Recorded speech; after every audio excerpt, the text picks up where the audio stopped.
présent découvrir l'application mobile AniPrep version 3. On récupère donc la météo du jour et on peut faire défiler sur un système de cartes pour avoir la liste des alertes sur le lot, d'éventuelles tâches à réaliser et d'éventuelles actualités proposées par l'administrateur. En dessous, on a un bouton qui permet de lancer une synchronisation manuellement. Et après, on accède au lot, aux bâtiments ou aux objets connectés. Donc si on va sur la liste des lots, pour le moment j'en ai deux, le lot 1. Donc sur cet écran d'accueil des lots, je retrouve quelques informations synthétiques, donc avec la quantité d'aliments et la quantité d'eau distribuée par animal, le poids moyen des animaux avec l'homogénéité, ainsi que la mortalité cumulée et l'âge des animaux. Au niveau des fonctionnalités, je vais pouvoir ajouter soit photo ou vidéo avec un descriptif et pouvoir choisir la date. Donc, soit on peut prendre une photo ou une vidéo en direct avec l'application, soit on peut sélectionner un média parmi la bibliothèque. On a la possibilité d'ajouter une visite. Donc ça c'est pour le registre de visite d'élevage, donc avec la possibilité de signer.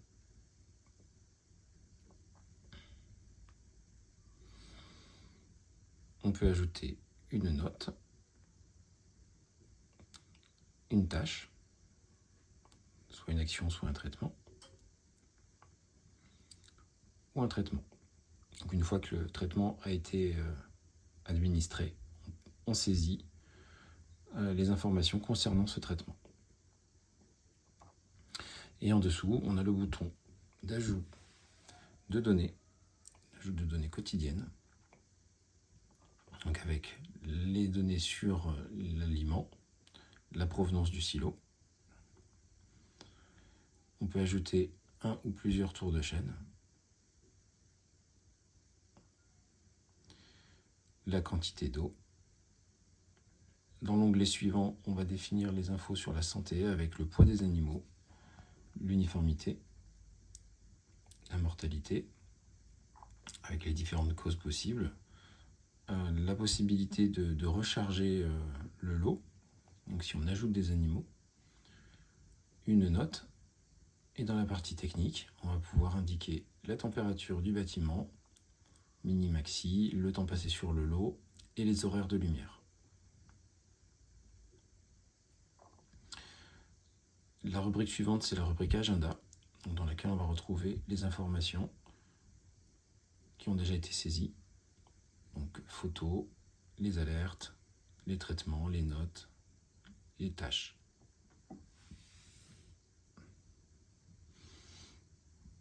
La rubrique suivante, c'est la rubrique données.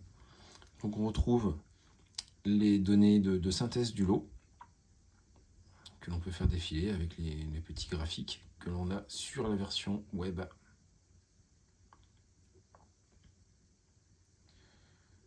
On a également un onglet statistiques avec les mêmes graphiques que sur la version web en version miniature.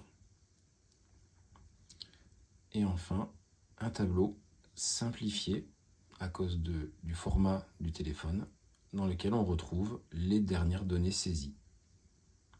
Donc ce sont des données essentielles, à savoir le poids des animaux avec l'uniformité, la consommation d'aliments, la consommation d'eau et la mortalité, que l'on peut afficher soit au format quotidien ou en semaine.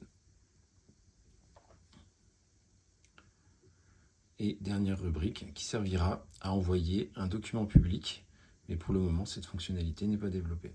Et donc ça servira à envoyer un document public à une personne extérieure par email, par exemple des services vétérinaires.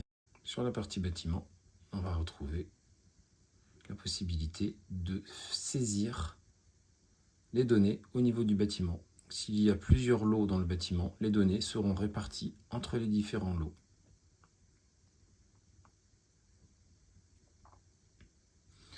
Et voilà, on a fait le tour de cette application mobile AniPrep version 3.